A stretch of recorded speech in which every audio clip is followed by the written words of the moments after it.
चिन्तासन्तानहन्तारो यत्पादाम्बुजरेणवः स्वीयानां तान्निजाचार्यान् प्रणमामि मुहुर्मुहुः। यदनुग्रहतो जन्तुः सर्वदुःखातिगो भवेत् तमहं सर्वदा वन्दे श्रीमद्वल्लभनन्दनम्। अज्ञानतिमिरान्धस्य ज्ञानाञ्जनशलाकया चक्षुरुन्मीलितं येन तस्मै श्रीगुरवे नमः। नमामि हृदये शेषे लीलाक्षीराब्धिशायिनम् लक्ष्मीसहस्रलीलाभिः सेव्यमानं कलानिधिम्। चतुर्भिश्च चतुर्भिश्च चतुर्भिश्च त्रिभिस्तथा षड्भिर्विराजते योऽसौ पञ्चधा हृदये मम।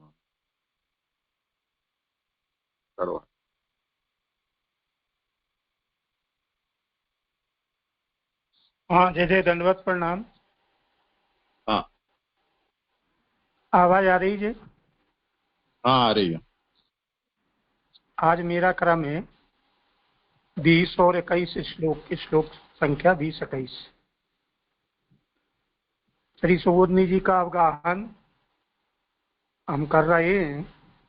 इसमें द्वितीय स्कंद साधन लीला या ज्ञान लीला का अवगाहन चल रहा है।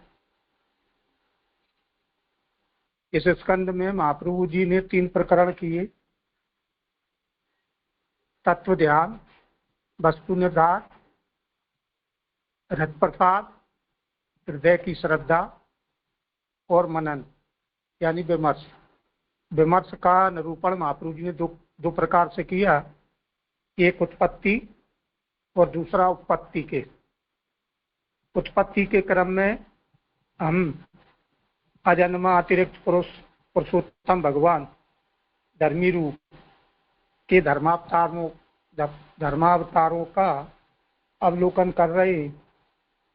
इसमें पूर्व में जो अवतार निकले वो 12 अवतार से लेकर 12 अवतार माने ये प्रादेश मात्र है, हृदय स्थित 12 अंगुल वाला। तो यज्ञ अवतार, पुरुष रूप, कपिलावतार, वास्तरूप, दत्तावतार, चतुर्भुज, सनत कुमार आदि प्रभु के आयुध रूप, नर नारायण, प्रसन्न वक्त्रम, ध्रुवावतार, कमलवत प्रसन्न नेत्र, पृथु अवतार, पीताम्बर रूप, ऋषभ देव, बाजूबंद द्वय, हैग्रीव अवतार, किरीट कुंडल, मत्स्य अवतार, पाद पल्लव, उर्म अवतार, स्त्री चिन्ह भृगुलता, नरसिंह अवतार, कौस्तुभ रत्न, हरि अवतार, अनुमाला और वामन अवतार, मेखला कर्दनी, भगवत भक्त रूप 10 अंगुली भूषण, 10+10 माने अगर द्विभुज है तो 10 और चतुर्भुज है तो 20 और अनंत भुज है यानी भगवती रूप में तो फिर अनंत। अब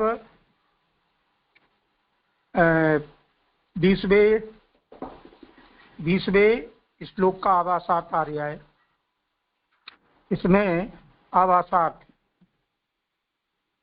नूपुर कंकणादि भी विभूषितम, इस विशेषण का अवतार कहते हैं। चक्रम चा, इस श्लोक से माने जो 20वां श्लोक आ रहा है उसमें इस विशेषण में जो आदि शब्द दिया है उसका यह तात्पर्य है कि केवल नूपुर और कंकड़ के ही अवतार नहीं पर 12 अंगोपयोगी सभी भूषणों के अवतार होते हैं। इनमें नूपुर और कंकड़ों के द्वारा चरण और श्री हस्त का ध्यान कर्तव्य है। इसी तरह कंठाभरण और मुकुट आदि के द्वारा भी ध्येयत्व है। इस तरह सब मिलकर 12 अंगों के विभागों से 12 तरह के आभूषण हैं। ये सब मनवंतरावतार हैं। माने यहाँ ये बात आभासार्थ में आ रही है कि केवल नूपुर कंकड़ के ही अवतार नहीं है, लेकिन 12 अंग व पुरुषो भगवान के 12 अंग रूप सारे ही 12 आभूषणों के अवतार जो है वो माने नूपुर कंकड़ ही नहीं, श्री हस्त और इसी तरह कंठाभरण मुकुट आदि भी ये सब द्वितीय ध्यान में ध्येयत्व है, क्योंकि उसमें कंकणादि भी आया है। इसलिए ये सारे मिलके 12 आभूषण भये, माने 12 अंग के 12 आभूषण, ये सब मनवंतरावतार। मेखला और वनमाला भूषण ही है, इस तरह 14 संख्या हो जाती है। माने मेखला और वनमाला भी, ये दोनों भी प्रभु के आभूषण हैं। इस तरह से ये संख्या 14 हुई। उन दोनों को भी यदि इन आभूषणों के साथ ही कह दिया देते तो अवतारों की संख्या 14 पूरी हो जाती। तथापि जो उन दोनों का पृथक निरूपण किया उसका आशय है कि वामनावतार और हरि अवतार विशेषानुग्रह प्रयोजन था, क्योंकि यहाँ ये दोनों अवतार पूर्व में निकल चुके हैं, वामन अवतार और हरि अवतार, क्योंकि ये विशेष है, इनका प्रयोजन विशेष है। इसलिए अगर 12 और 2 माने 14 दोनों को जोड़ दें तो ये संख्या पूरी 14 हो जाती है। तथापि जो उन दोनों का प्रत्यक्ष निरूपण किया उसका आशय है कि वामन अवतार और हरि अवतार विशेषानुग्रह प्रयोजन था, इसलिए उनका निरूपण सामान्य दूसरों के अवतारों के साथ नहीं किया।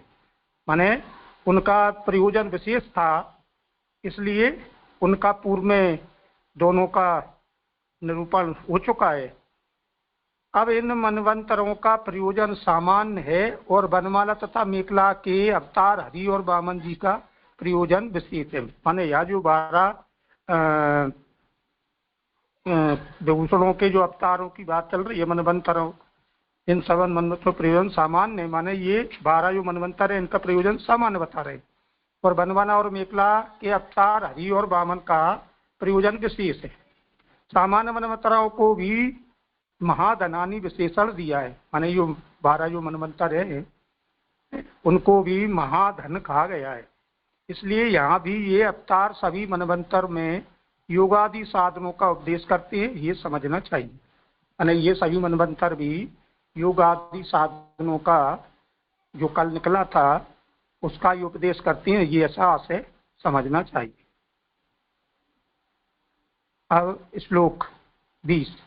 चक्रम चा दीक्ष वहितम दस्तसु तेजो मनवंतरेषु मनुवंशधरो विभर्ति दुष्टेषु राजसु दमम वेदधात स्वकीर्तिम सत्ये त्रिपृष्ठ उसर्ति प्रत्यंश चरित्र है। श्लोकार्थ। मनुवंश को धारण करने वाले भगवान प्रत्येक मनु के समय में 10 दिशाओं में अपने प्रताप को और ऋषि देव इंद्र आदि परिकर को भी सावधान होकर संभाले रहते, और भी ये भगवत अवतार दुष्ट क्षत्रियों को दंड देते हुए अपने सुंदर चरित्रों द्वारा कमनीय अपनी कीर्ति को सर्वत्र फैलाते हुए उसे त्रिभुवन से भी ऊपर सत्यलोक में स्थापित करते हैं। व्याख्या। मनवंतरों में भगवान अपने जगत पालन के सामर्थ्य को बनाए रखता है, परिकर अंग सहित सारे मनवंतर की रक्षा करता है। माने मनवंतरों में भी भगवान अपने जगत पालन के लिए अपनी सामर्थ्य को बनाए रखते हैं और परिकर सहित मनवंतर की रक्षा करते हैं। यदि कोई कहे कि मनुवंशी राजा जब रक्षा करने वाले हैं तब भगवान को सर्वांशता रक्षा करने की क्या आवश्यकता है, तो इसका उत्तर देते हैं मनु वंशधरा। मनु के वंश को धारण करने वाला भी तो भगवान ही है, अतः मनवंतर का सर्वांश से यही पालन करता है। कहाँ आवाज नहीं। यदि कोई कहे कि मनुवंशी राजा माने जब राजा मनुवंशी राजा रक्षा करने वाले तो भगवान को सर्वांश रक्षा करने की क्या आवश्यकता है, तो उसका उत्तर देते हैं कि मनुवंशधर, मनु के वंश को धारण करने वाले भी तो भगवान ही है, अतः मनवंतर का सर्वांश से यही पालन करता है, ये ठीक ही है। माने मनवंतर रूप आप भगवान स्वामी। सतयुग त्रेता द्वापर और कलयुग की जब 71 चौकड़ी हो जाए तब उस समय के टुकड़े को एक मनु का समय कहते हैं। माने चारों युगों की, चारों युग जब 71 बार निकल जाए, माने 71 चौकड़ी हो जाए तो उस समय का जो समय है उस भाग को एक मनु का समय कहते हैं। माने माने एक मनु का, मनु के शासन काल की बात आ रही है इसलिए मनु का समय हुआ। उस कलयुग में सब धर्म भावों का सपरिकर नाश हो जाता है। माने 71 चौकड़ी होने के बाद उस कलयुग मान जो लास्ट में जो कलयुग है, सतयुग, त्रेता, द्वापर, कलयुग, तो उस कलयुग में सब धर्मा भावों का परिकर सहित नाश हो जाता है। इसलिए उन सब पदार्थों की रक्षा भगवान को ही करनी पड़ती है। इसलिए माने उस समय भगवान को ही उन सब की रक्षा करनी पड़ती है। जैसे ये संतर में देवापी नामक मनु की तरह भगवान ही रक्षा कर रहे हैं। माने जैसे ये संतर माने इस काल में देवापी नाम, ये मैंने जैसे ढूंढने का प्रयास किया, ये समझ में नहीं आया देवापी क्या है, तो उसमें सर्च किया तो उसमें हस्तिनापुर के कोई राजकुमार एक अमर ऋषि हैं, तो नामक मनु की तरह भगवान ही रक्षा कर रहे हैं। माने इनके रूप में ही भगवान रक्षा कर रहे हैं। कलयुग में सब वर्गों का शूद्र भाव हो जाता है। इसलिए यदि कोई कहे कि उस समय भी तपस्वी ऋषि रहते ही हैं, किसी के नाश होने की संभावना नहीं हो सकती, तो फिर ये अंश कार्य भी भगवान ही क्यों करते हैं? ये प्रश्न खड़ा हुआ कि कलयुग में सब वर्गों का शूद्र भाव हो गया, तो उस समय तपस्वी आदि तो रहते ही है, तो किसी के नाश होने की संभावना नहीं हो सकती, तो फिर ये अंश कार्य भी भगवान ही क्यों करती हैं? तो उसके उत्तर में कहते हैं चक्रम, मनु, ऋषि, देवगण और इंद्रिय चारों भगवान का चक्र है।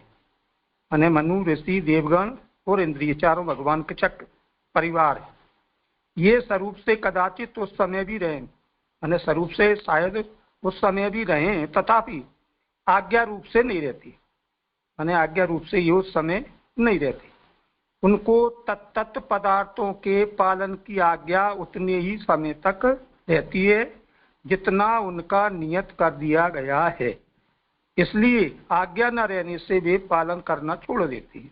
माने उनको जितने समय की आज्ञा दी गई है तो उतने समय तक ही रहती है जो उनका वो नियत समय है। इसलिए वे अगर कदाचित रहे भी तो वे आज्ञा का पालन करना छोड़ देते हैं। तब उन्हें ऋषि आदि को आज्ञा रूप बनाकर जगत की और उनकी रक्षा भगवान ही करते हैं। तो फिर उस समय उनको आज्ञा रूप बनाकर जगत की रक्षा भगवान ही करते हैं। अष्टम स्कंद में कहा है कि सर्वे पुरुष शासना, सभी लोग उस समय भगवान की आज्ञा को धारण करते हैं। भगवान आज्ञा रूप से उनके द्वारा जगत का पालन करते हैं। क्या कहने से स्वतंत्र रीति से भी पालन करते हैं, यह भगवान का विशेष कार्य है। वे आज्ञा और सेना दोनों को धारण करते हैं। माने सर्वे पुरुष शासन, सभी लोग उस समय भगवान की आज्ञा को धारण करते हैं। माने उस समय भगवान की आज्ञा को सभी लोग पालन करते हैं और भगवान आज्ञा रूप से जगत का पालन करते हैं, स्वतंत्र रीति से भी करते हैं। माने उच्चा शब्द दिया है, ये भगवान का विशेष कार्य है। चक्र शब्द के दोनों अर्थ होते हैं, सबको नियम में चलाने के लिए, आज्ञा, शासन व्यवस्था और सहाय के लिए सेना का भी धारण करते हैं। मान जो चक्र शब्द आया है उसके दोनों अर्थ बताए हैं। सबको नियम में चलाने के लिए आज्ञा, शासन व्यवस्था और सहाय के लिए सेना का भी धारण। क्योंकि ऋषि आदि सपरिकर अनेक दिशाओं में जहाँ जहाँ स्थित हैं, आज्ञा का यथावत सर्वत्र पालन कराने के लिए सर्व दिशा में देव ऋषि आदि को सावधान स्थापित कर दिए। जो जहाँ योग्य था उसे वहाँ सावधान करके रख दिया, जिससे कि शासन व्यवस्था बराबर चलती रहे। तो यहाँ ये बात बता रहे हैं कि ये जो परिकर है भगवान का, तो भगवान उसे आज्ञा मान शासन व्यवस्था को चलाने के लिए जो जहाँ पर स्थित है वो वहाँ पर यथावत पालन करने के लिए सब दिशा में देव ऋषि आदि को सावधान करके रखते हैं। जो जहाँ योग्यता उसे वहाँ सावधान करके रख दिया, जिससे कि शासन व्यवस्था बराबर चलती रहे। माने जो जहाँ है वहाँ से ही शासन व्यवस्था चलती रहे। विशेष कार्य कहते हैं दुष्टेशु आदि पालक ही जब घातक हो जाते थे तब यह भगवान उन दुष्ट राजाओं को दंड भी देते थे। इससे लोक की रक्षा होती थी। माने उनका विशेष कार्य दुष्टेषु, माने जो आया है दुष्टेषु राजसु धर्म वेदघात, माने दुष्टेषु आदि जो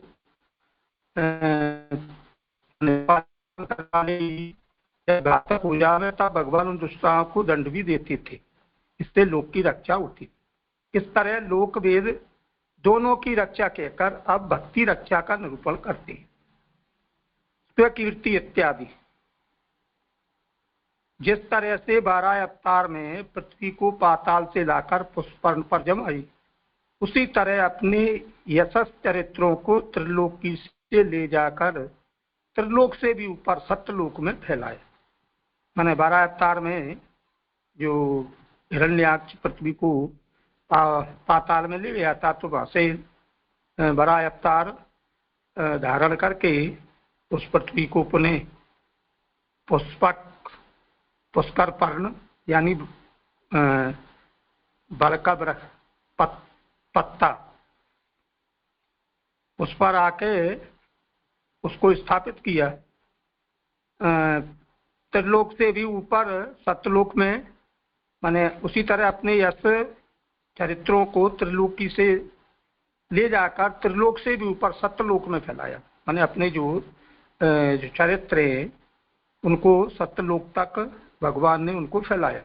उसका कारण कम नहीं है, तो उसका कारण बता रहे हैं क्यों फैलाया, तो कह रहे हैं कम नहीं है।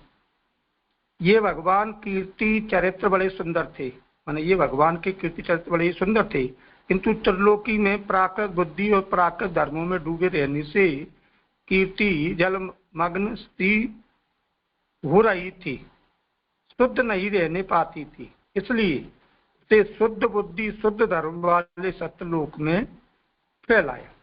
माने भगवान की जो कीर्ति के जो चरित्र है वे बड़े सुंदर थे, इसलिए उन्होंने उनको सत्यलोक तक फैलाया, क्योंकि वहां में रहने वाले उनकी शुद्ध बुद्धि और शुद्ध धर्म वाले। इससे सत्यलोकस्थ जनता का भी बड़ा उपकार हुआ, अर्थात सत्यलोक निवासी जनों में भगवत ज्ञान और भगवत भक्ति बढ़ने के लिए भगवत कीर्ति वहां स्थापित की गई। वहां रहने वाले भगवान के चरित्रों का गान करते हैं और भगवान महात्म को समझते हैं। इससे वहां सत्यलोक की जो जनता है उनको उसका बड़ा फायदा हुआ और उपकार हुआ उनका, कि सत्यलोक के निवासी जनों में भगवत ज्ञान और भगवती बढ़ाने के लिए भगवत कीर्ति वहां, मैंने भगवान के चरित्रों को वहां फैलाया गया, स्थापित किया गया। तो वहां रहने वाले भगवान के उन चरित्रों का गान करते और भगवत महात्म को समझते। इस तरह सर्वलोक विख्यात भगवान ही अपने उन अवयवों का आभूषण बन जाता है। तो यहाँ चूंकि ये आभूषणों की बात आ रही है, इसलिए सर्वलोक भगवान ही अपने उन अवयवों का आभूषण बन जाता है। द्वितीय ध्यान का आदि अपरिच्छिन्नार्थक है, इसलिए यह स्पष्ट होता है कि मनवंतरों में भी अवान्तर अनेक अवतार और भी होते हैं। माने द्वितीय ध्यान में जो आदि कंकणादि भी दिया है वो अपरिच्छिन्नार्थक है, इसलिए स्पष्ट होता है कि मनवंतरों में भी अवान्तर अनेक अवतार और भी होते। यहाँ पे जैसे 20वां श्लोक पूरा हुआ। कुछ हो विचारणीय तो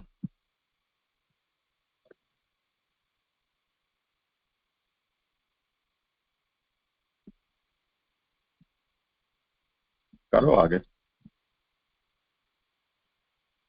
हाँ जी, अब 21वें श्लोक का आवासार्थ। अब ये आपने जो पूछा था देवापी के विषय में। हाँ जी, तो इस मनवंतर अंतर में की जगह मनवंतर ऐसा पढ़ना चाहिए। इस मनवंतर में देवापी नामक मनु की तरह भगवान ही रक्षा कर रहे हैं। उसका संदर्भ लेखकार ने दिया है 12वें स्कंद के दूसरे अध्याय में 37 और 38 ये 2 श्लोक में उसका चरित्र दिया है। और वहां देवापि शंतनो भ्राता मरुश्च इक्ष्वाकुवंशजः कलापग्राम आसाते महायोग बलान्वितौ तौ इह एत्य कलेः अन्ते वासुदेवानुशिक्षितौ वर्णाश्रमयुतं सर्वं पूर्ववत् प्रथयिष्यतः। तो ये शंतनु का भाई है और इक्ष्वाकु के वंश में ये पैदा हुए हैं। कलापक ग्राम में इनका वास और योग बल वाला ये था। कली के अंत में भगवान की आज्ञा से वर्णाश्रम युक्त धर्म को अच्छी तरह से प्रचारित करें, ऐसा कहा है। 12, 2, 37, 38।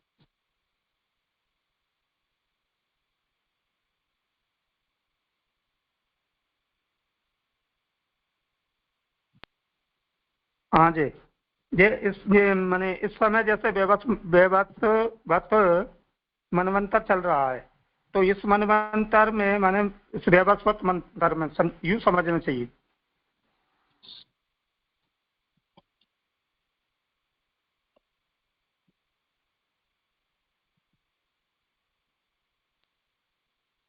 जे जो मेरी अभी तो आवाज आ रही? हाँ, अभी तो वैवस्वत चल ही रहा है। तो आप क्या पूछ रहे हैं, नहीं समझ में आया। मैं जो पूछ रहा हूँ, जैसे देवापी नामक मनु की माने जैसे इस मनवंतर में माने अंतर लिख रहा था, तो जैसे इस मनवंतर में देवापी नामक मनु की तरह भगवान ही रक्षा कर रहे हैं। माने इसी मनवंतर में ये देवापी नामक मनु काम कर रहा है, माने मनु की तरह माने भगवान काम इस कर रहे समय हैं। कर रहा है का मतलब ये तो जब भागवत का प्रणयन हुआ तो व्यास जी इस बात को कह रहे हैं।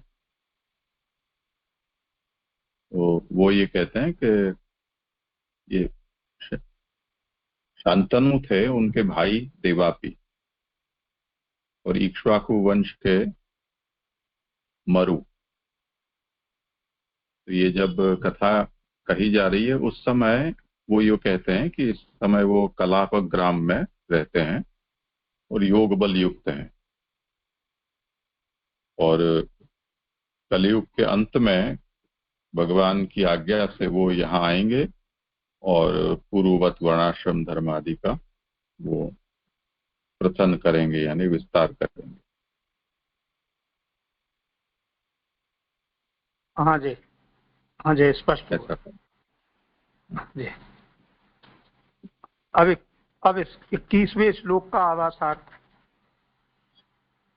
अब स्निग्धा मलय कुंचित नील कुंतले विरोचमानानन हास्पेशलम विशेषणों के अवतारों का विवरण करती, क्योंकि यह अध्याय विवरण अध्याय कहा गया है। स्निग्ध निर्मल कुंचित माने घुंघराले और श्याम केशों से शोभित श्रीमुख पर हास्य से सुंदर भगवान, इस सबका अवतार हास्पेशल भगवान श्री रामचंद्र का अवतार है। यह सर्व सम्मोहक एवं परम सुंदर है और इनका चरित्र गूढ़ भी है, इसलिए इनका वर्णन आगे करेंगे। माने यहाँ जो बात आ रही है श्री राम जी की, उनके विवरण की बात महाप्रभु जी कह रहे हैं कि इसका वर्णन आगे करेंगे। कुंचित नील कुंतल रूप भगवान परशुराम है। उन्होंने अनेक बार अनेक चरित्र किए, अतः वे अनेक रूप कुंतलों के अवतार हैं। माने कुंचित नील कुंतल रूप भगवान परशुराम को यहाँ बता रहे हैं। उन्होंने अनेक बार अनेक चरित्र किए, अतः वे अनेक रूप कुंतलों के माने ठाकुर जी के कुंतलों के वो अवतार हैं। कुंतलों में जो चिकनाई और निर्मलता है, उन धर्मों का अवतार भगवान धन्वंतरी। माने यहाँ स्निग्धा मलय जो बात आई थी, तो वो कुंतलों में जो चिकनाई और निर्मलता है तने उन धर्मों का अवतार भगवान धन्वंतरी। धन्वंतरी भगवान ने अमृत और अपने शास्त्र के द्वारा सब लोगों को स्नेह वाले और निर्मल कर दिए। देवगण भगवान में अस्निग्ध थे, उन्हें अमृत के द्वारा भगवत चरणों में किंबा स्वरूप में स्नेह वाले कर दी। वेदक शास्त्र से लोक निर्दोष होते हैं, यह तो निर्विवाद है ही। पृथ्वी पर इन दोनों का कार्य जब हो चुका होता है तब श्री रघुनाथ जी का प्रादुर्भाव होता है, अर्थात स्निग्धामल कुंचित नील केशों से शोभित मुखारविंद हास्य का आविर्भाव होता है। तो यहाँ पे महाप्रभु जी दोनों की बात कर रहे हैं कि कुंचित नील कुंतल रूप भगवान परशुराम और कुंतलों में जो चिकनाई निर्मलता वे भगवान धन्वंतरी। माने इन दोनों का जब कार्य पूर्ण हो जाता है तो फिर रघुनाथ जी का प्रागट अर्थात स्निग्धामल कुंचित नील केशों से शोभित मुखारविंद हास्य का आविर्भाव होता है। ठाकुर जी के हास्यावतार रूप श्री रामचंद्र जी का अवतार होता है, तब अति सौंदर्य प्रकट होता है। इनमें भगवान के मुख रूप ब्राह्मण है, क्योंकि धर्म के आधार हैं, और आरोग्य से धर्म सिद्धि और सिद्ध धर्म की रक्षा धनुर्विद शास्त्र से होती है। अतएव हास्यशलता के पहले धन्वंतरी और परशुराम का निरूपण करते।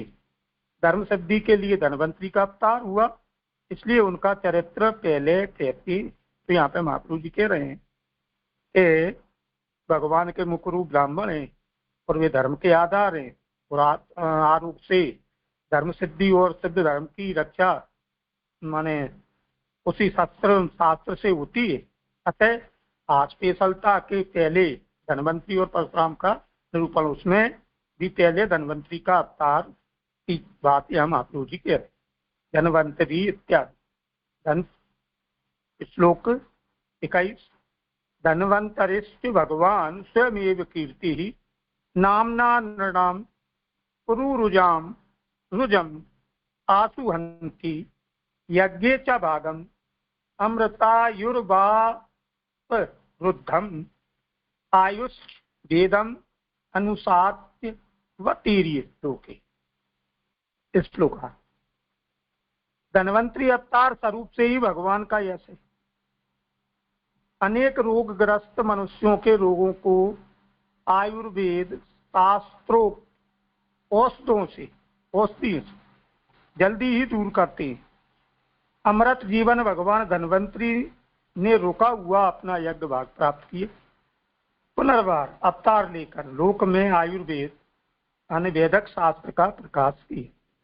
व्याख्या। इनका लोकोपकार सर्व प्रत्यक्ष, इसलिए ये अवतार स्वरूप से ही कीर्ति है। क्या से मोहिनी रूप भी इनका ही है, यानी शायद मोहिनी रूप की बात कर रहे हैं, जो मोहिनी रूप अवतार हुआ था जिसमें अमृत देवताओं को लाया था, तो दोनों भगवान का ही अवतार हैं। इनका धर्म मन कर्तव्य कीर्ति है ही, तथापि इनको स्वयं कीर्ति रूपा भी कहा है। इसका कारण यह भी है कि इनके नाम से महारोगग्रस्त मनुष्यों के रोग जल्दी दूर हो जाती हैं। रोगों की संभावना इनमें ही होती है, इसलिए नृणाम का माने ये धन्वंतरी भगवान, इनकी कीर्ति ऐसी है कि उनके नाम से ही महारोगग्रस्त मनुष्यों के रोग मन उनकी औषधियों से महारोगग्रस्त माने दुराराध्य रोग भी हो तो वो उन रोगों का उपचार भी इनकी औषधियों से हो जाता है। रोगों की संभावना इनमें ही होती है, इसलिए माने मनुष्यों में, इसलिए नृणाम कहा। नाम का उच्चारण करने वाले भी यही है, इसलिए ये भी वास्तव में तो शास्त्र के द्वारा सबके रोगों को हटते हैं। माने जो वेदक शास्त्र है उसके द्वारा ही, ये शायद ये कहना चाह रहे हैं, ये समझ पा रहे हूँ, सबके रोगों को हटते हैं। और नाम उनका शास्त्र आयुर्वेद शास्त्र है, जो आयुर्वेद शास्त्र है उस शास्त्र का नाम। उपकार करने वाले वायु आदि सभी देवों के यज्ञ में भाग स्थापित की गए हैं। इसी प्रकार धन्वंतरी भगवान ने आरोग्य शास्त्र के यहाँ उपकार करने वाले वायु आदि, मैंने शायद बात करते उनकी बात हो रही है, मुझे समझ में आ रहा है, समझ में नहीं आई ये बात। उपकार करने वाले वायु आदि सभी देवों के यज्ञ में भाग स्थापित किए, ये लाइन समझ में नहीं, ये आप कृपा करके बताएंगे।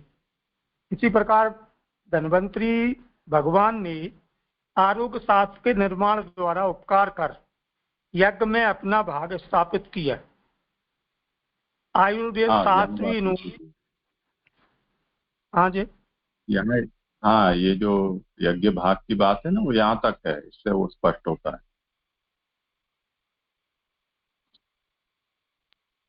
सर्वेषाम् उपकारिणां यज्ञे भागाः निरूपिताः वायवादीनां तथा अनेनापि आरोग्यलक्षणं धर्म विधाय यज्ञ भागंच प्राप्तवान।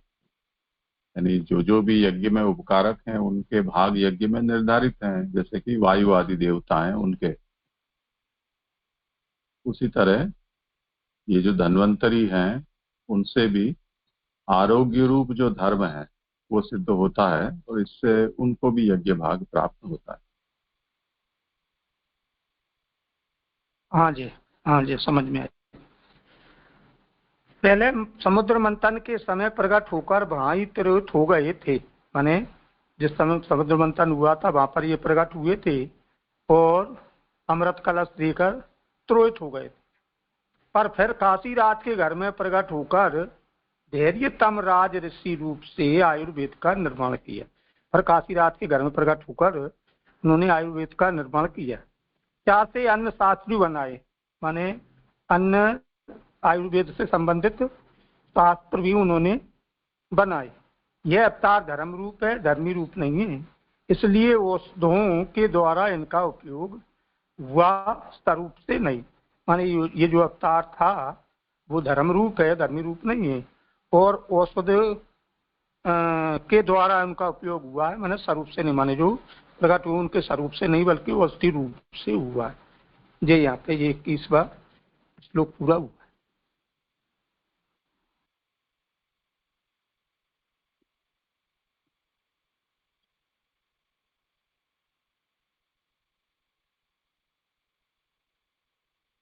करो आगे।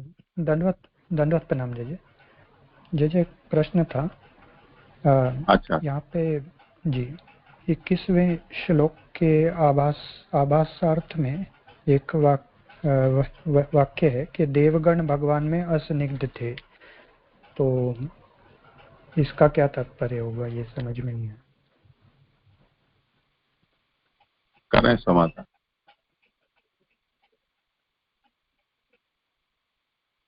ये मेरे भी समझ में नहीं आया ये, हालांकि ये मैं ये समझ रहा था कि देवताओं से त्रस्त होकर शायद भगवान से वो, क्योंकि देवता वो राक्षसों से त्रस्त होकर वो भगवान के प्रति अस्निग्ध हों, ऐसा मैं सोच रहा था।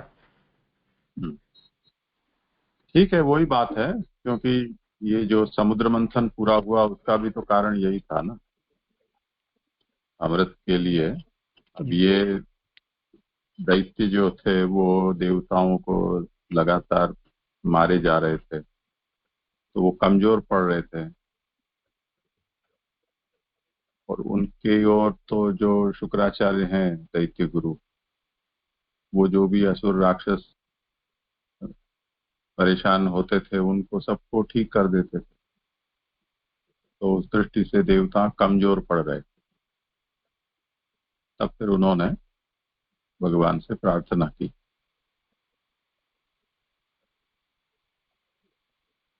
तो भगवान ने इस तरह से धन्वंतरी रूप से प्रकट होकर उनको अमृत दिवाकर फिर से स्निग्ध किया। ये जो स्निग्ध और या स्नेह जो है उसके दोनों ही अर्थ होते हैं। स्नेह का मतलब चिकना, तो ये क्योंकि कुंचित नील कुंतल, तो इस प्रकार के भगवान के अवतार का यहाँ निरूपण किया जा रहा है। तो हम अपने केशों को चमकदार सुंदर ऐसा बनाने के लिए उस पर स्नेह का लेप करते हैं, और ये अवतार भी उसी का है, तो उसके साथ उसकी संगति यहाँ स्निग्धता को चिकनाई के स्थान पर अनुराग या प्रेम भक्ति, उसके साथ इसको जोड़ा है।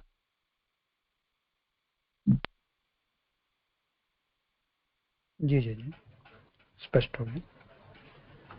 वो अमृत के बिना जो रूखे पड़ गए थे, उनको अमृत पान कराकर भगवान ने स्निग्ध बनाया।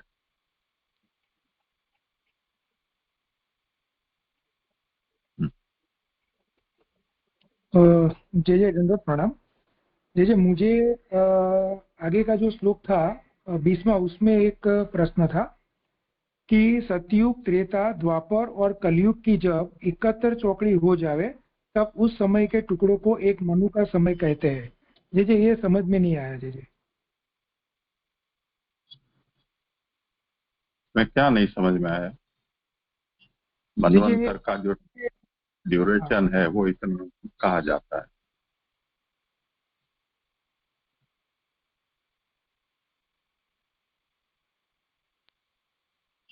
जी जी जी, हाँ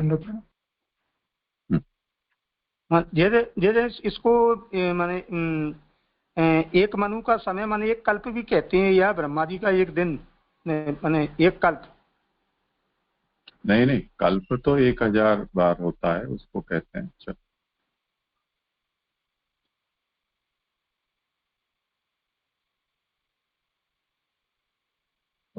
ब्रह्मा जी का जो एक दिन होता है वो कल्प समान होता है, दैनंदिन कल्प उसको कहते हैं। जैसे मैं उसमें मोबाइल में गूगल पर सर्च कर रहा था, तो उसमें बताया था कि एक मनवंतर 71 महायुगों का काल, या ब्रह्मा के एक दिन बराबर माने एक कल्प, ऐसा उसमें आया जे। हाँ तो ठीक है ना, तो कल्प का नाप तो वही है, ब्रह्मा का एक दिन।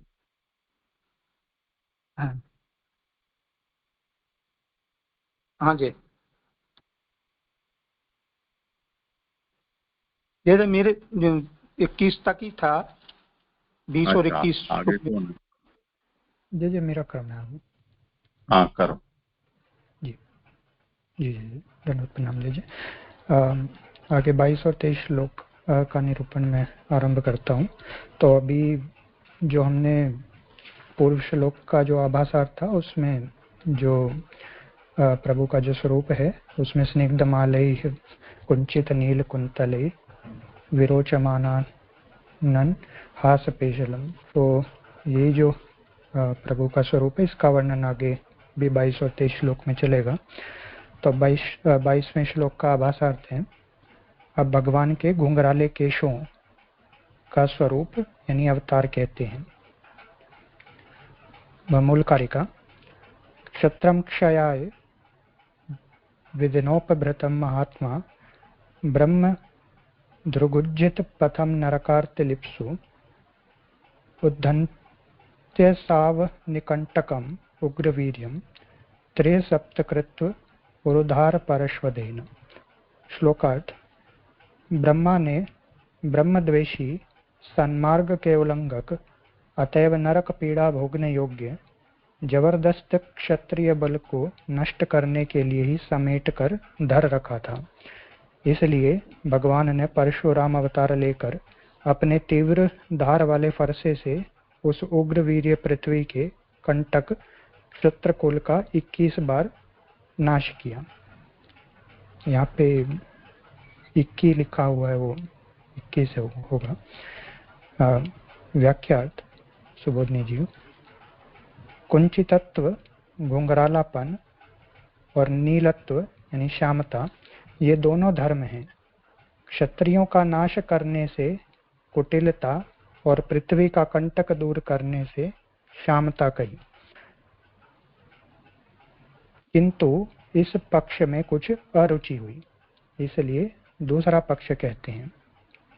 तो सुबोधनी जी जो मूल है वहाँ पे अथवा पद आता है, तो अथवा पद से महाप्रभु जी इसका दूसरा पक्ष बता रहे हैं कि जो ब्राह्मण परशुराम है वो विराट भगवान का आनन यानी मुख है, अतएव मुख का सर्वत्र लीलावतारों में प्रवेश होना संभव हो सकता है, पर केवल धर्मी को छोड़कर सर्वत्र प्रवेश अरुचिकर है।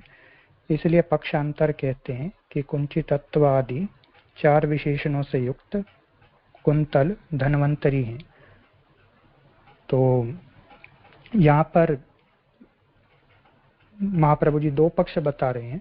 तो पहले आप श्री ने जो कुंची तत्व यानी घुंघरालापन और नीलत्व यानी श्यामता, ये जो प्रभु के केश हैं उनके धर्म हैं।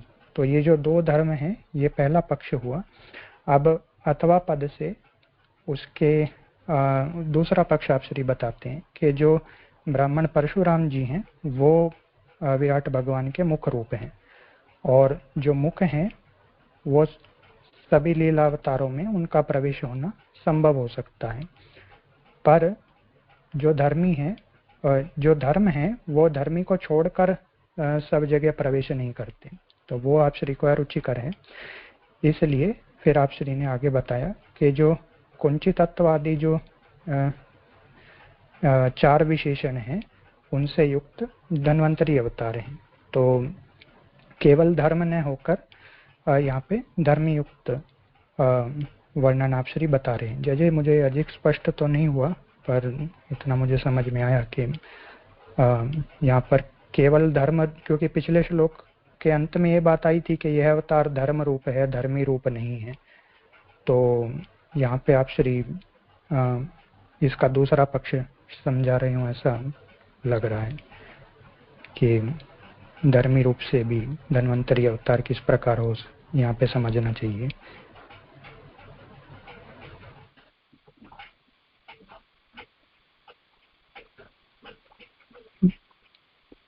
देखेंगे आगे जो जी तो यहाँ पर जो 4 विशेषण हैं उनका आगे आप श्री वर्णन कर रहे हैं कि कुंतल धर्मी होने से, तो उनमें जो धर्म है वो कौन कौन से हैं। तो अब अमृतोद्गम, स्त्रीत्व, यश भाग भुक और अवतीर्ण होने से धन्वंतरी कुंतल रूप धर्मी है, केवल धर्म न रहे। तो ये जो 4 विशेषण हैं इनसे युक्त हो जाने के कारण जो धन्वंतरी हैं वो मात्र धर्म रूप अवतार ने होकर अब धर्मी रूप अवतार भी हैं, और ये प्रभु के कुंतल रूप अवतार हैं। तो जो समुद्र मंथन है, तो मंथन करने से प्रकट हुए, इसलिए कुंतलों को श्याम कहा।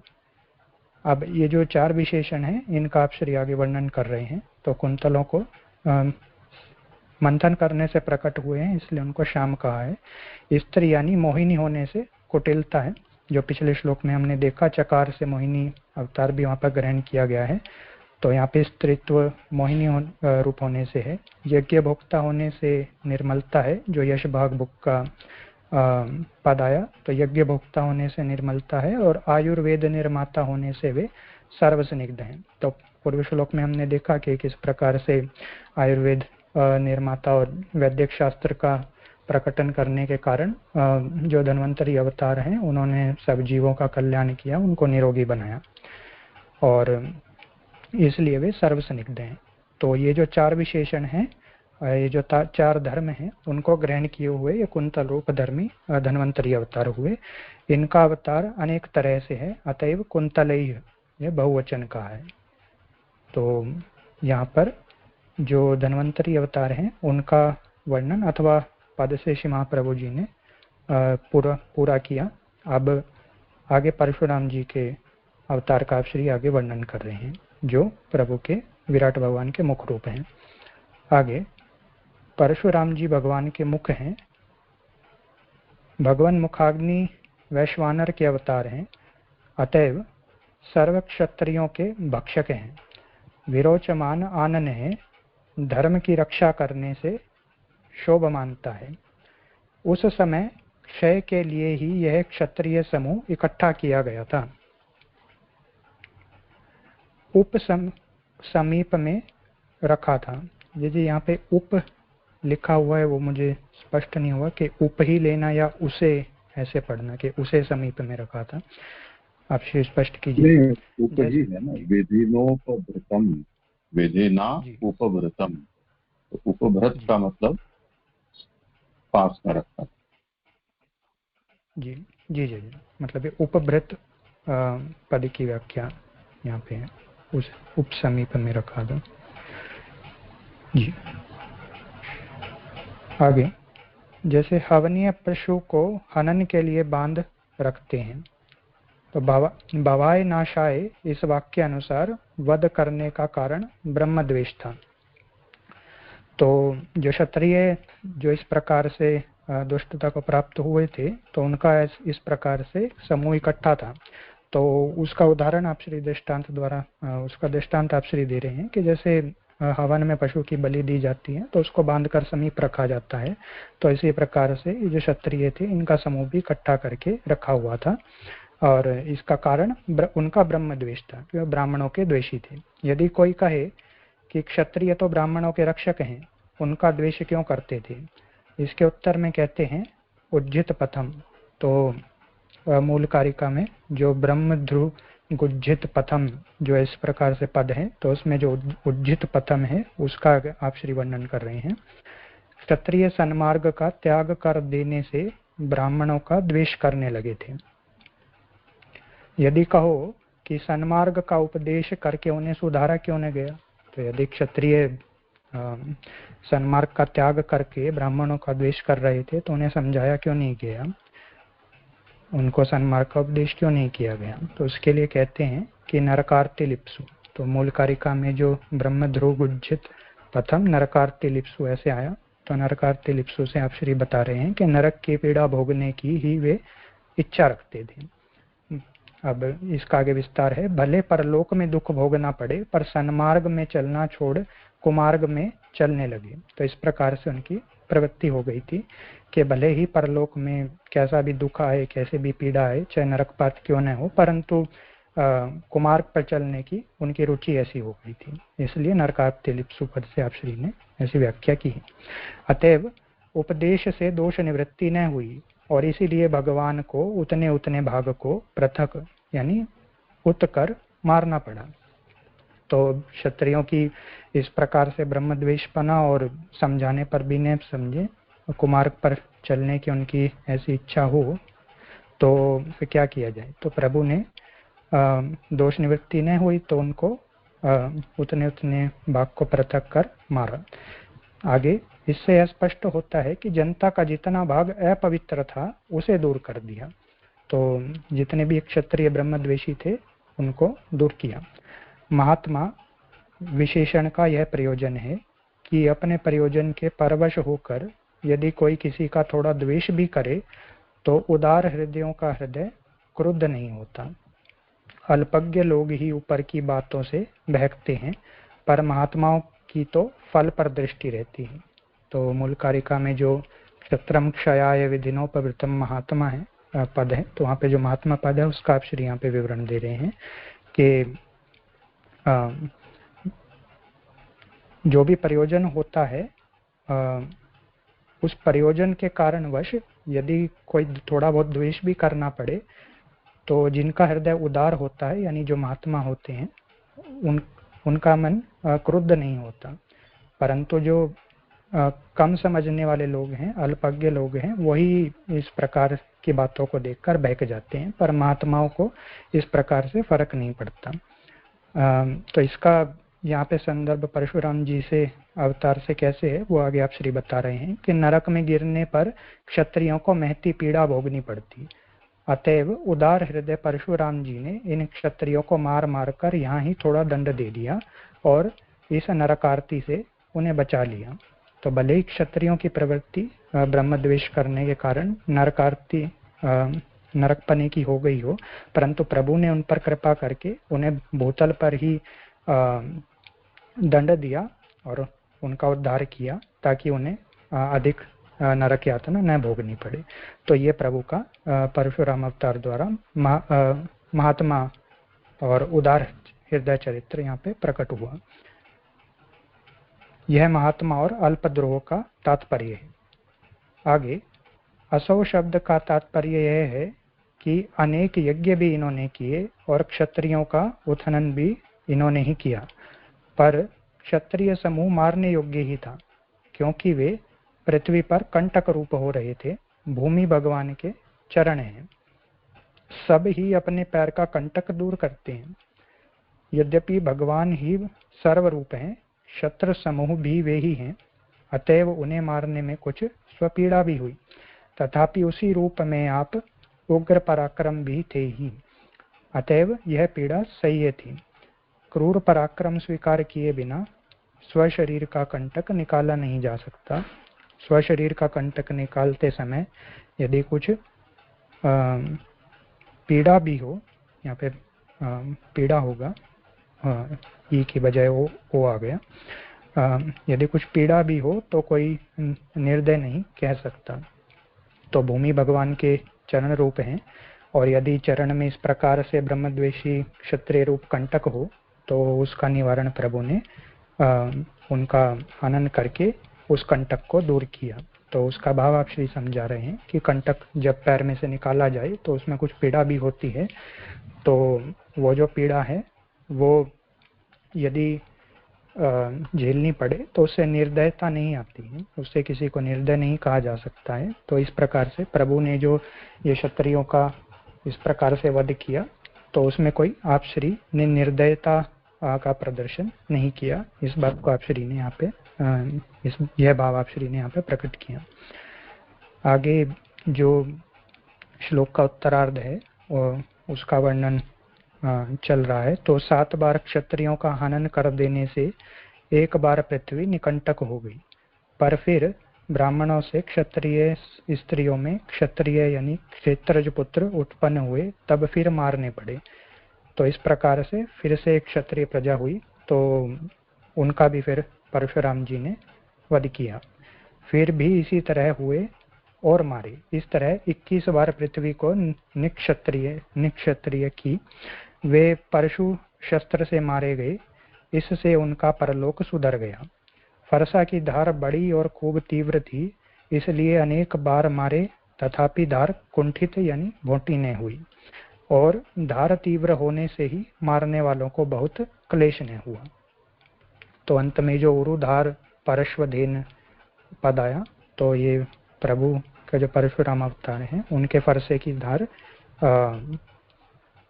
कुंठित न हुई, और क्योंकि ये कुंठित न हुई इसलिए जो जिनका वध किया गया उनको क्लेश भी न हुआ। तो इस प्रकार से यहाँ पे 22वें श्लोक की सुबोधनी जी पूरी हुई।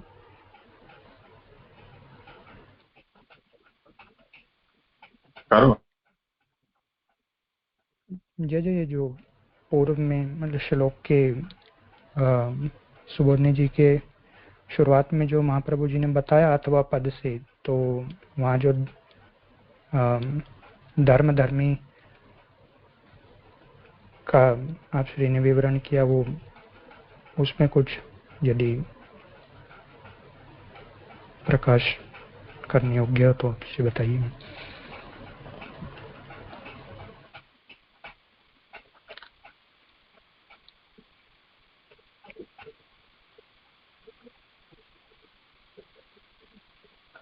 मुझे ये स्पष्टता नहीं थी कि मैंने ये ठीक वर्णन किया या नहीं, तो कुछ करेक्शन हो तो।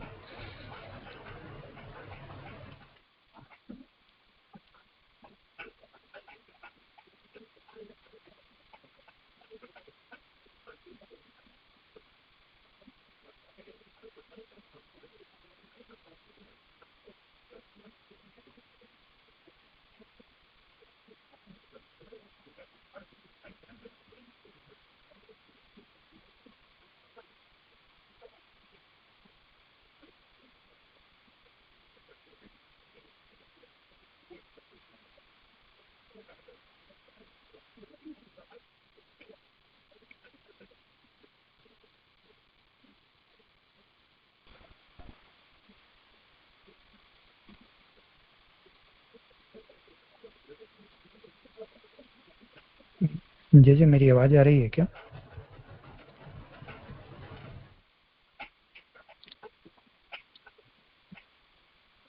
आवाज आ रही है? जी जी जी।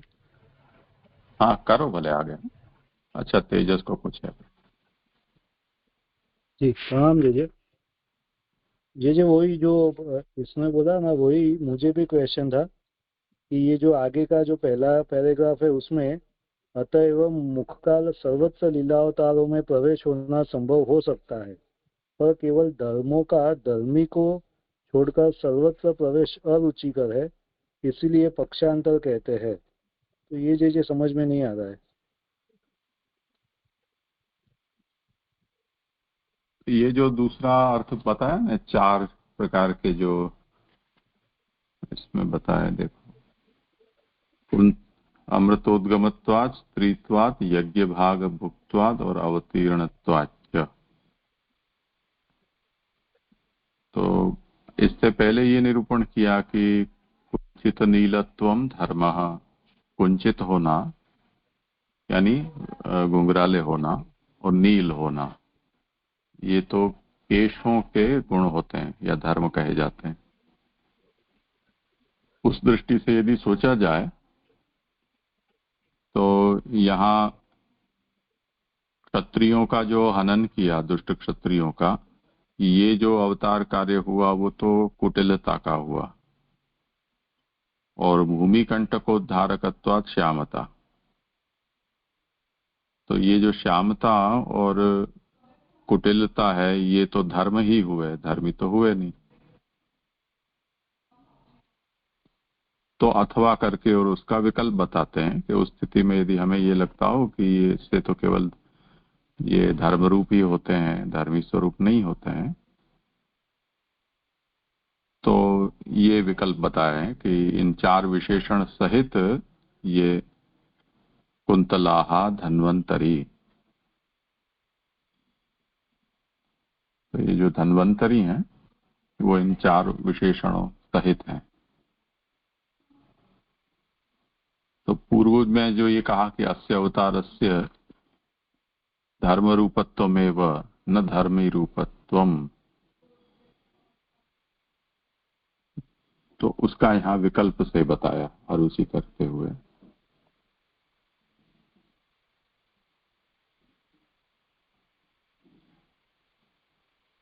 जी जी जी जी, आया समझ में जी।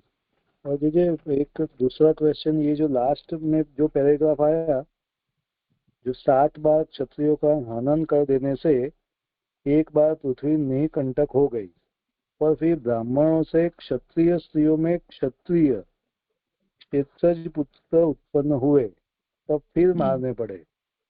तो ये जो ब्राह्मणों से क्षत्रिय पुत्र, तो इसको वर्ण शंकर ऐसे समझना, क्षत्रिय पुत्र तो कैसे होंगे? नहीं, क्षत्रिय ऐसा नहीं, जिन क्षत्रियों को का हनन किया उसके बाद ब्राह्मणों से उनकी स्त्रियों में जो पैदा हुए उनके लिए ये कह रहे हैं।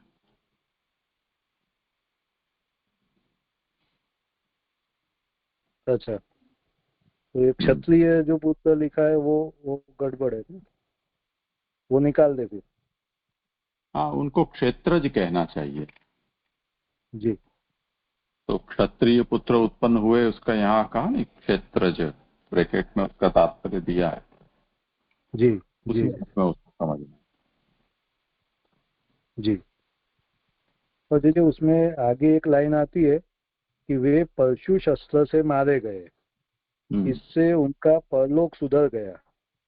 तो ये क्योंकि भगवत अवतार से मारे गए इसीलिए परलोक सुधर गए ऐसे समझे, क्योंकि ये शस्त्र से लिखा है तो वो शस्त्र ऐसा क्यों लिखा, उसे मुझे क्वेश्चन हो गया।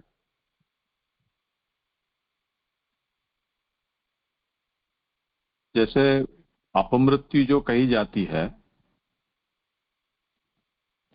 किसी को घात लगाकर मार देना, धक्का दे देना, कुचल देना, जहर दे देना, जला देना, ये सब अपमृत्यु कही जाती है। और जिन जिन की भी ऐसी अपमृत्यु होती है उनकी न तो क्रिया होती है और न ही उनका कोई सूतक उतक लगता है, और इसी के कारण उसके बाद में भी उनकी कोई उत्तर क्रिया नहीं हो पा सकती है, शास्त्र निषेध है।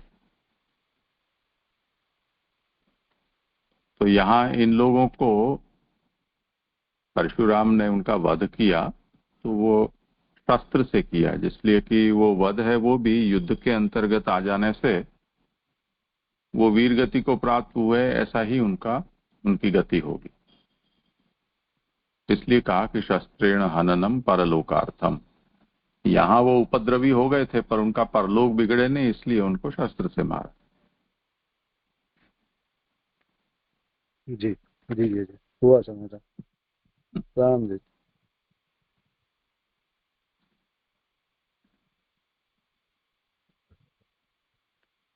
जय जय आगे लो। हाँ जी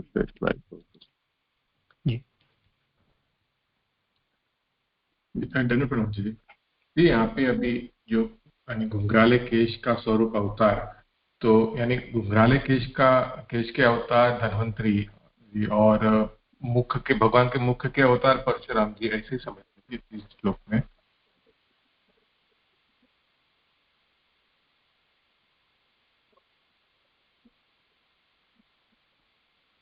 करो जी समाधान। कल्पेश जी। जी जी जी जी जी कल्पेश जी, यहाँ पे जो स्निग्धामलय कुंचित नील कुंतलय विरोचमानन, तो यहाँ तक वर्णन आ गया है। तो स्निग्धमालय से तो जो 20वें श्लोक में जो धन्वंतरी अवतार का वर्णन आया तो वो स्निग्धामलय का था, और अभी जो हमने देखा तो वो कुंचित नील कुंतलय, उसको महाप्रभु जी ने बताया। तो विरोचमानन जो है वो परशुराम जी, जो प्रभु के विराट भगवान के मुख रूप हैं।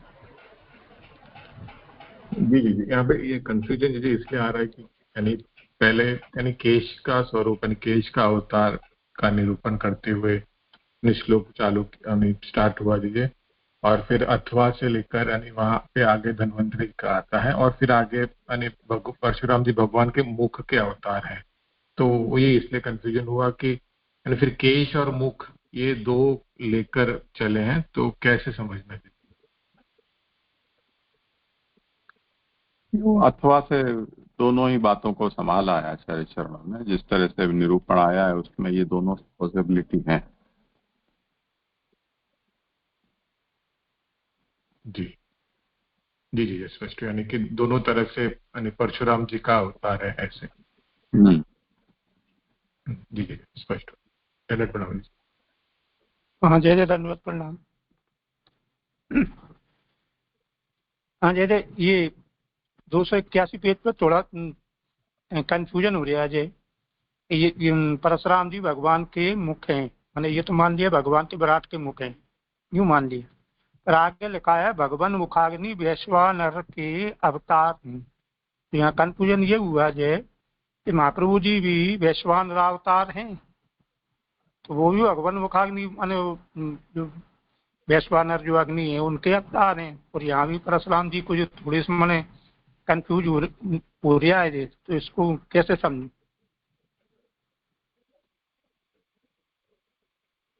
करें विचार।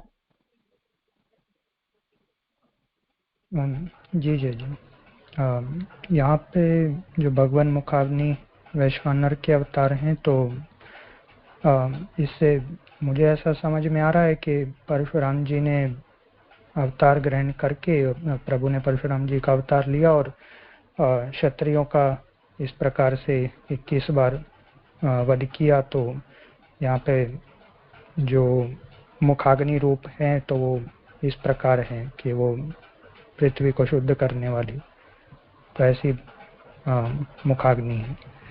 तो महाप्रभु जी को भी वैश्वानर कहा जाता है, सर्वोत्तम स्तोत्र में प्रभु महाप्रभु जी का नाम भी आता है, वैश्वानर है।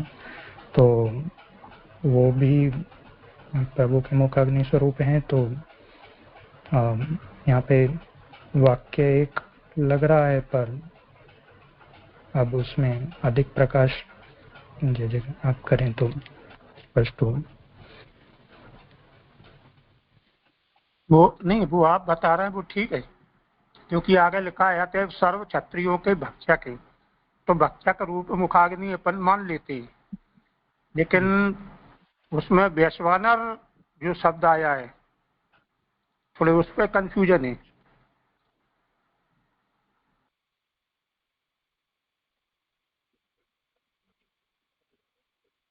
जी, यहाँ मूल में भी वैश्वानरस्य अवतार, तो महाप्रभु जी ने स्वयं ऐसा ही लिखा है, तो उसके पीछे आप श्री का आशय क्या है वो तो मुझे नहीं इतना स्फुट हो रहा है। दो तीन बातों को इसमें थोड़ा ध्यान में लेना चाहिए।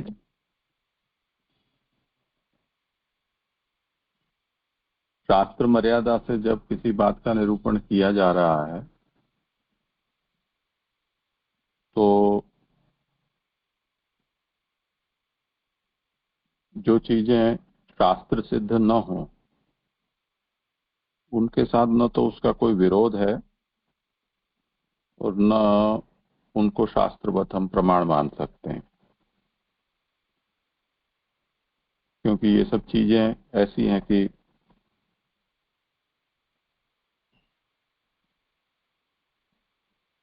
इसको न तो कोई सिद्ध कर सकता है न इसको असिद्ध कर सकता है। इसलिए तर्क या प्रमाण का ये विषय नहीं है।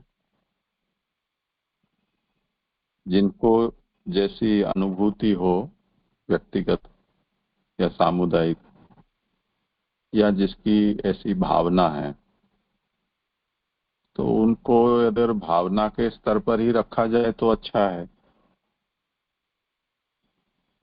प्रमाण सिद्ध करने अगर हम जाते हैं तो उसकी थोड़ी फजीहत सी हो जाती है इन सब चीजों की।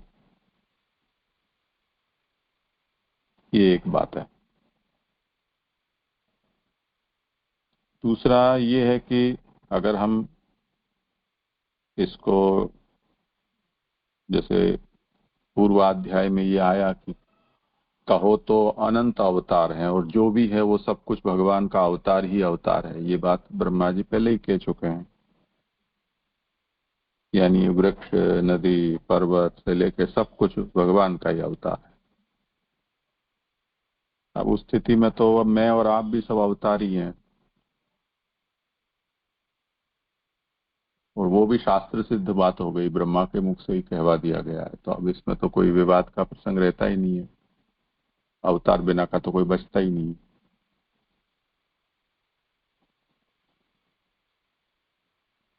पर यदि हम अवतार को, शास्त्र जिसे अवतार कह रहा है, वहां तक उसको सीमित करना चाहते हैं, तो जो शास्त्र में अवतार के रूप में परिगणित नहीं है उनको हम शास्त्रीय अर्थ में अवतार न मानकर कोई दूसरे अर्थ में उसकी अवतार रूपता हमें सोचनी होगी।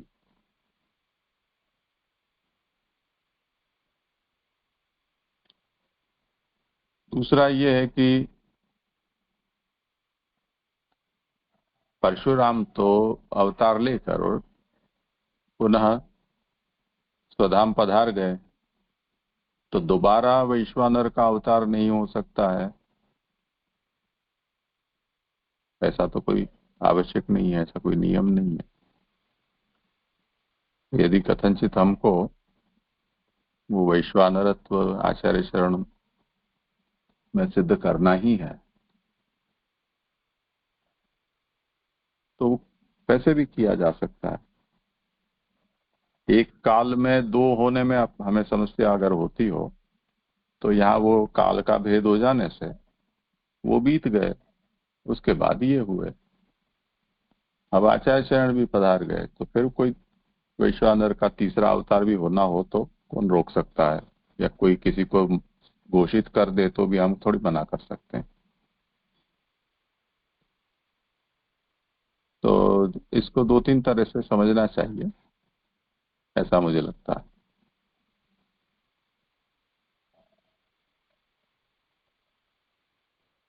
हाँ जी जी, मिट गया जी, कंफ्यूजन।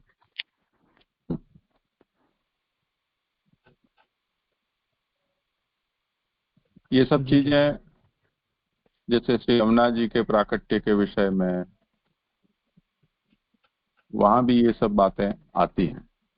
तो बहुत ज्यादा सूक्ष्मता से सभी व्याख्याकारों ने उसका विचार किया है। तो अब जिनकी इतनी गहरी दृष्टि है उनकी उतनी पहुंच है, शास्त्र के द्वारा भी उन्होंने उसका व्याख्यान करते हुए उस तरह से प्रतिपादन किया है कि भाई सूर्य सोता है तो सूर्य कौन सा, ये जो सूर्य हमको दिखलाई देता है वो सूर्य या वो नारायण रूप सूर्य। तो ऐसे करके और उसकी भी सूक्ष्मता से विचार वहां पर किया है। कुछ बात उसमें से शास्त्र सम्मत मिल भी जाती हैं, कुछ बातें नहीं मिलती हैं तो अर्थापत्ति से या उस तरह से उसको लेते हैं। अब जहां अति आवश्यक हो वहां उतनी सूक्ष्मता पे जाया जाए वो ठीक वस्तु है, उतना आवश्यक न हो तो सीधी सरलता जो हमें समझ में आता है उसी को समझना ये ज्यादा अच्छी बात है।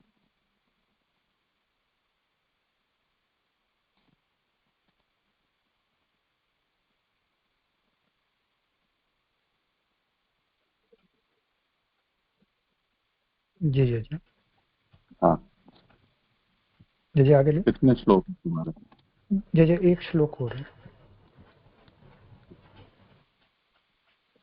आज मैसेज राजा का है कि नहीं है? शनिवार को होता तो नहीं होता। जी जी अनाउंसमेंट में तो नहीं आया था। नहीं, हाँ बस तो करो। जी जी जी 23वें श्लोक का आभासार्थ पृष्ठ 282 है। अब हास पेशल भगवान रामचंद्र जी का निरूपण करते हैं। तो जो प्रभु के स्वरूप का वर्णन चल रहा है उसमें जो अंतिम पद जो स्वरूप हास स्पेशल है उनसे भगवान रामचंद्र जी का निरूपण 23वें श्लोक में आ रहा है।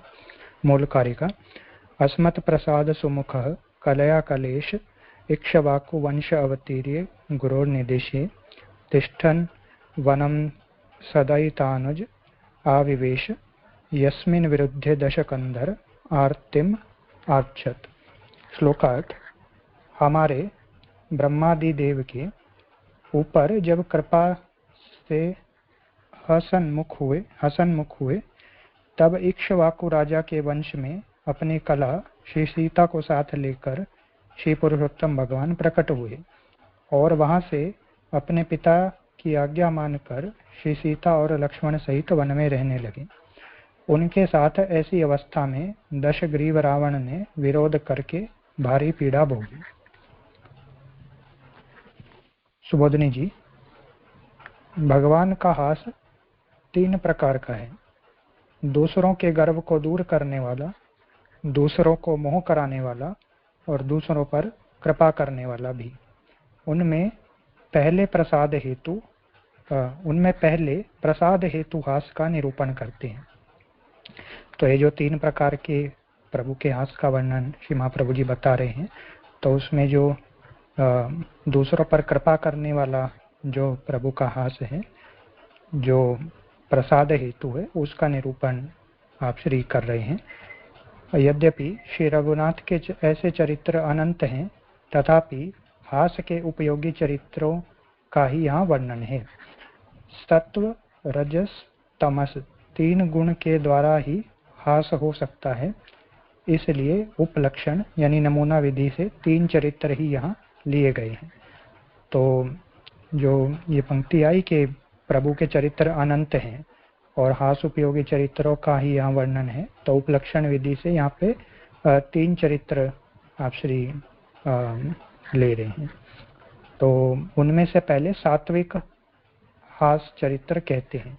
तो इस श्लोक में प्रभु का जो सात्विक हास चरित्र है उसका वर्णन आएगा।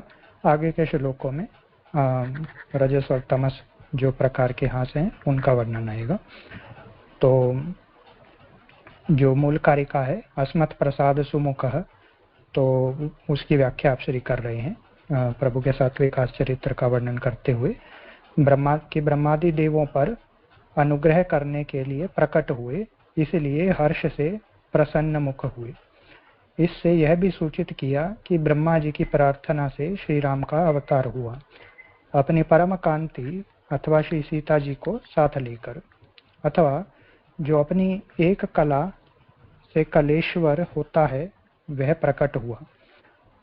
तो इस प्रकार से ब्रह्मा जी के प्रार्थना करने पर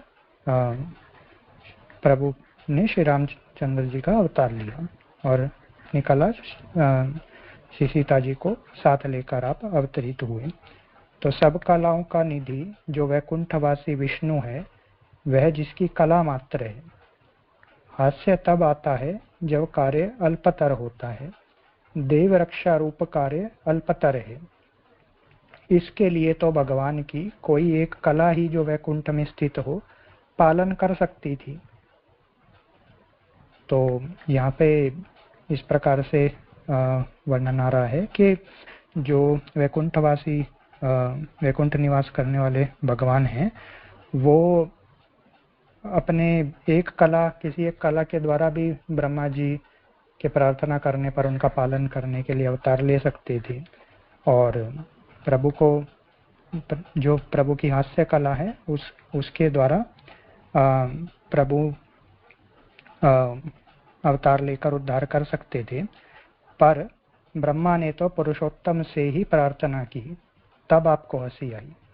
ठीक है, मनोरथ पूर्ति तो करनी ही पड़ी। इससे स्पष्ट होता है कि श्री रघुनाथ पूर्ण ब्रह्म ही अवतीर्ण हुए। तो यहाँ पर जो ऊपर आया था ये प्रसाद रूप जो कृपा युक्त प्रभु का हास्य है, जो सात्विक हास्य है, तो उसका यहाँ पर वर्णन आया कि ब्रह्मा जी ने प्रार्थना की तो प्रभु ने कृपा की और प्रभु के जो हास है उसके द्वारा फिर आपने श्री रघुनाथ जी पूर्ण ब्रह्म रूप में अवतीर्ण हुए, न कि कला रूप में। तो ऐसी कृपा करने के लिए आप पूर्ण रूप से अवतीर्ण हुए। ऋषिगण भगवान की कला हैं, उन पर संकट आने से अन्य प्रकार से निस्तार होता न देखा, तब पूर्ण अवतार हुआ। तो संकर्षण आदि 4 अंशों के ईश भगवान वासुदेव प्रकट हुए, अथवा सर्व कलाओं में निपुण भगवान अपनी लक्ष्मी सहित अवतीर्ण हुए, तब ही सौंदर्य निधि हो गई। तो इस प्रकार से प्रभु का पूर्ण रूप से अवतार हुआ। अब जो मूल कारिका में कलया कलेश पद है वहां पे आप श्री बता रहे हैं कि कलया कलेश शब्द में सभी पक्ष यहाँ संभव हैं। ये पक्ष पुराणांतर में प्रसिद्ध हैं। वैकुंठवासी विष्णु गुणावतार हैं, यह पालयति से स्पष्ट है।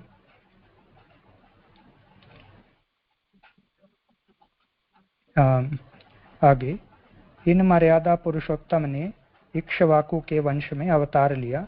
इक्ष्वाकु राजा भगवत भक्त था। यह नरसिंह पुराण में प्रसिद्ध है, जिसके लिए ब्रह्म सदन से श्रीरंग जी की मूर्ति लाई गई।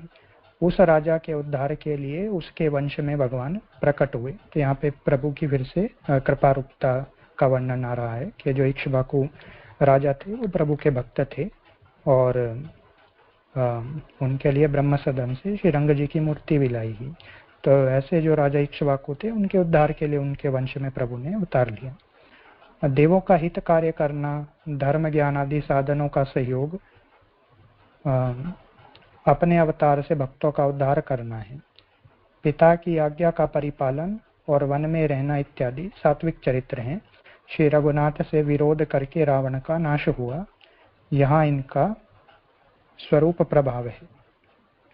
सत्व का विरोध करने से तमस का नाश होना ठीक ही है।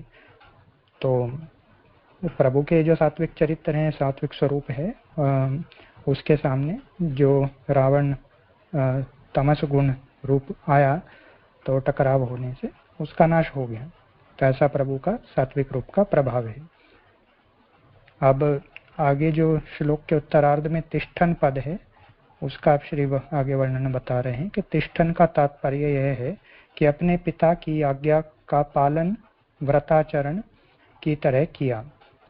और आगे जो वनम पद है तिष्ठन वनम, तो वनम यहाँ वन को कर्मत्व है। इसका भी यही तात्पर्य है कि वन से उन्हें कोई विशेष प्रयोजन न था। तथापि पितराज्ञा वैसी होने से केवल वहां निवास मात्र किया। तो ऐसे वन में जाने का प्रभु का कोई विशेष प्रयोजन नहीं था, परंतु पिता की आज्ञा हुई तो इसलिए प्रभु ने वन में निवास किया।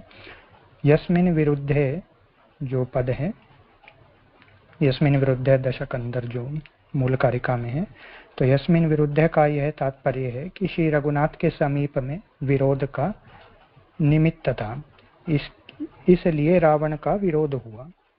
भगवान का उसके साथ विरोध करने का हेतु नहीं था। रावण का बड़प्पन किंवा बहुकुटुंबता इसकी रक्षा करने के काम में न आई, यह दशकंदर शब्द से जानी जाती है। तो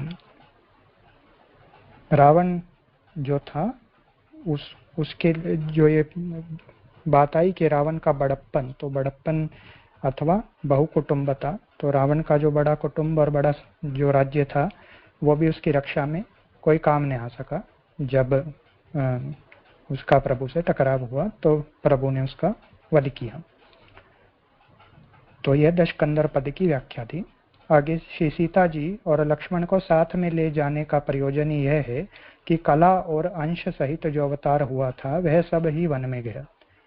प्रभु ने अन्य किसी का सहाय नहीं ग्रहण किया। आविवेश बहुत समय पर्यंत वन में रहे।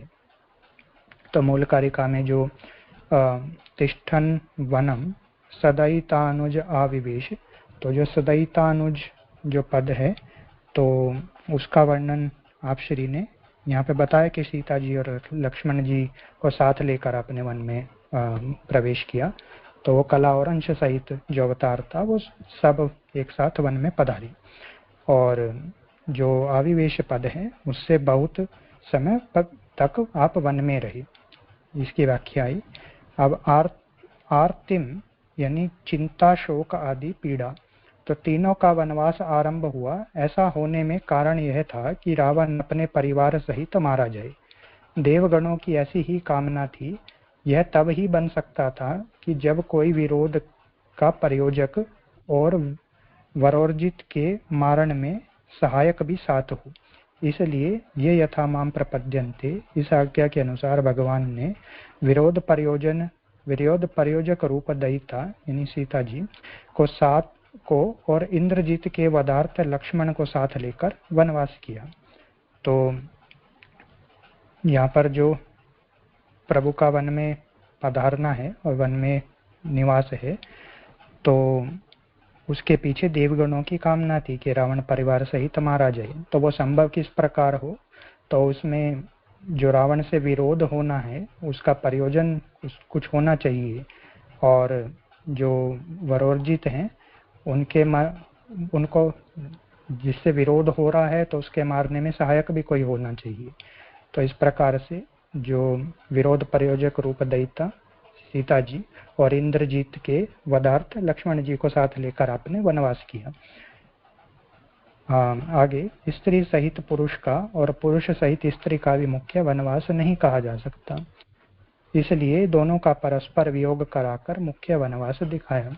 तो वनवास जो है वो गृहस्थाश्रम, आपसे बताइएगा, मैं प्रयास तो कर रहा हूँ। तो गृहस्थाश्रम के बाद वानप्रस्थाश्रम आता है, तो उसमें जो गृहस्थी आदि है उसको क्रमशः त्याग किया जाता है और वन में जाया जाता है। तो स्त्री सहित पुरुष का और पुरुष सहित स्त्री का भी मुख्य वनवास नहीं कहा जा सकता। उसके पीछे मुझे ऐसा आशय लगा। तो जब रावण ने सीता जी का हरण किया तो श्री राम जी और श्री सीता जी का परस्पर वियोग हुआ, तो वो वियोग कराकर मुख्य वनवास दिखाया। परस्पर वियोग करा देना यही मुख्य विरोध करना हुआ। उसका फल प्रथमतः यह हुआ कि खर दूषण त्रिशरा आदि 14 सहस्त्र प्रिय राक्षस श्री राम के एक हस्त से मारे गए। तो यहाँ पर इस प्रकार से जब रावण के साथ विरोध हुआ तो ऐसे जो 14 सहस्त्र जो रावण के प्रिय राक्षस थे, खर दूषण त्रिशरा आदि, उनका श्री रामचंद्र जी ने अपने एक हस्त से वध किया। तो इस प्रकार से यहाँ पे 23वें श्लोक की सुबोधनी जी पूरी हुई। जिसमें एक प्रश्न तो ये आ रहा था कि आरंभ में सत्व, रज और तमस 3 गुणों के द्वारा ही हास हो सकता है, तो इसमें शंका ये हो रही थी कि प्रभु का हंसना या प्रभु की हंसी ऐसे इन त्रिगुणों के ऊपर निर्भर है, ऐसा इसका आशय हुआ या अन्य कोई आशय है?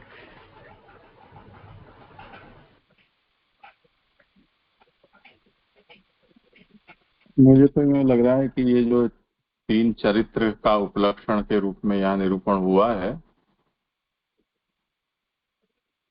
उसका मूल यहाँ गुणत्रय का कार्य हास्य है, ऐसे कहा गया है। तो यद्यपि रघुनाथ चरित्र से अनंतत्वम, चरित्र तो भगवान के अनंत है, फिर भी हास मात्रोपयोगात, यहाँ जो 23वें श्लोक में जो गिनाए गए हैं कार्य, उसका हास मात्र में ही उपयोग सोचकर और 3 ही चरित्रों को यहाँ गिनाया है। तो उसका कारण ये है कि जो हास्य है वो गुणत्रय का कार्य होता है। भगवान का हास्य गुणत्रय का कार्य है ऐसा मतलब नहीं है, पर हास्य मात्र, अगर कोई हंसता है तो बैकग्राउंड में अपने यहाँ की जो हास्य का कारण मीमांसा है, उस हिसाब से ये त्रिगुण यानी तीनों ही गुण उसमें कुछ कुछ अपना भाग देते हैं, तब हास्य प्रकट होता है। तो ये जो 3 चरित्र हैं वो उसके त्रिगुण के उपलक्षक हैं। जी जी, स्पष्ट हो गया। हाँ जय जय, दंडवत प्रणाम। जय जी, 284 पेज पे आखिरी की लाइन, यहाँ ये लिखा है, यह हुआ कि खरदूषण, त्रिशिरा आदि 14 सहस्त्र प्रिय राक्षस श्री राम के एक हस्त से मारे गए। तो यहाँ ये प्रिय विशेषण राक्षस के साथ दिया हुआ है, ये इसका क्या समझना चाहिए? रावण के प्रिय राक्षस हुए।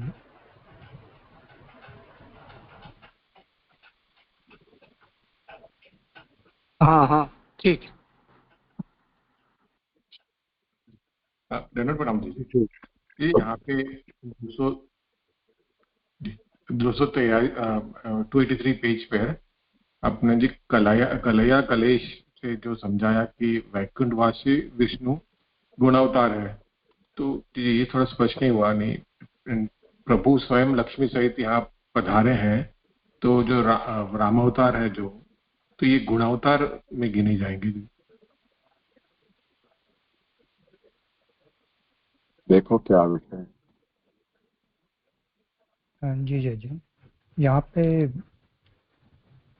पालयती पद से मतलब इसके बाद में जो कल्पेश जी ने अभी पंक्ति पढ़ी कि वैकुंठवासी विष्णु गुणावतार हैं, और उसके बाद की पंक्ति आ रही कि यह पालयती से स्पष्ट है, तो पालन करने वाले जो श्री विष्णु हैं उसके संदर्भ में यहाँ पे गुणावतार बता रहे हैं, पर जैसे यहाँ पे पालयती पद मूल कारिका में तो नजर नहीं आ रहा है, तो उसका संदर्भ कहाँ से आ रहा है वो थोड़ा सा स्पष्ट है।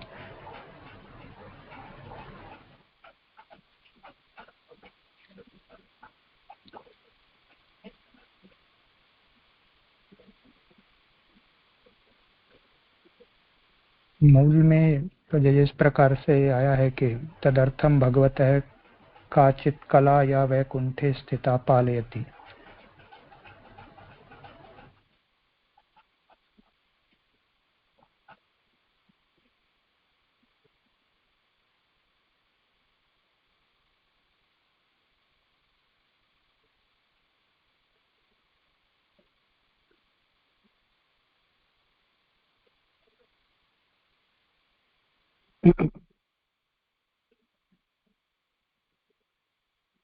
देख लो यहाँ मूल से।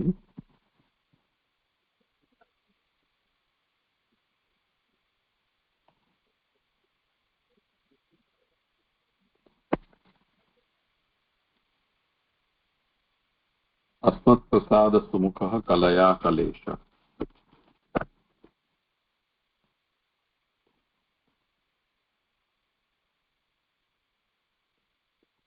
कला के साथ कला, कलेश यानी कला के ईश्वर, ऐसे श्री राम प्रकट हुए प्रसन्न मुख वाले। सुमुखः प्रसाद सुमुख, प्रसन्न मुख वाले, कला के साथ कला के ईश्वर।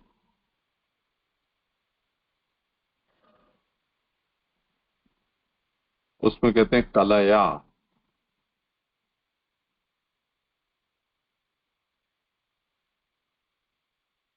कलया का मतलब यहाँ है कांति या सीता, यहाँ उसका तात्पर्य हुआ। तो कला के जो ईश्वर हैं, तो वो तो सकल कला के निधि हैं, कोई एक आधी कला हो ऐसा नहीं।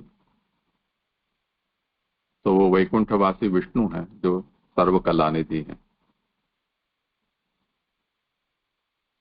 ऐसे जो वैकुंठवासी विष्णु की जो सब कला के निधि हैं, वो अपनी कला के साथ प्रकट हुए।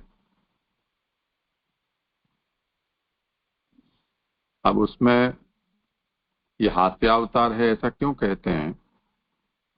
तो हंसी कब आती है उसका कारण बताते हैं कि हासो ही कार्यस्य अल्पत्वे भवति।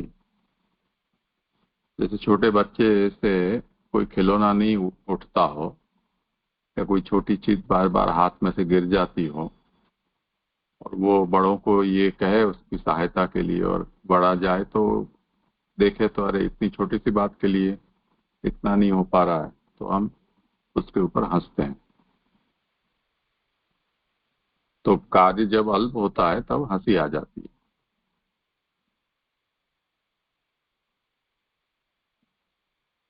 यहां वो क्या है, तस्माद रक्षा अल्पम कार्यम। ये जो रक्षा जो है वो तो भगवान की दृष्टि से बहुत ही छोटा कार्य है।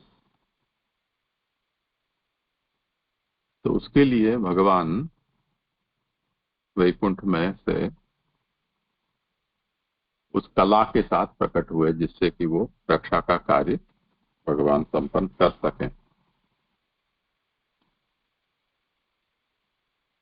तो उस पर ये बात कही जा रही है कि अनेन भगवान पूर्ण एव रघुनाथ अवतीर्ण इति सूचितम।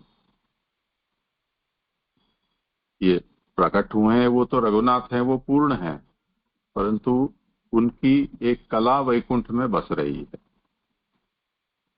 तो वैकुंठवासी जो है विष्णु, जो कि गुणावतार कहे जाते हैं, वो पूर्ण भगवान श्री रघुनाथ की एक कला है, ये कहना चाह रहे हैं।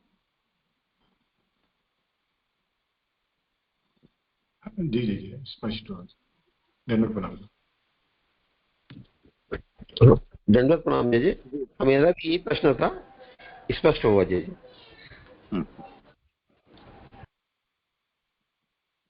ठीक है। यहाँ आज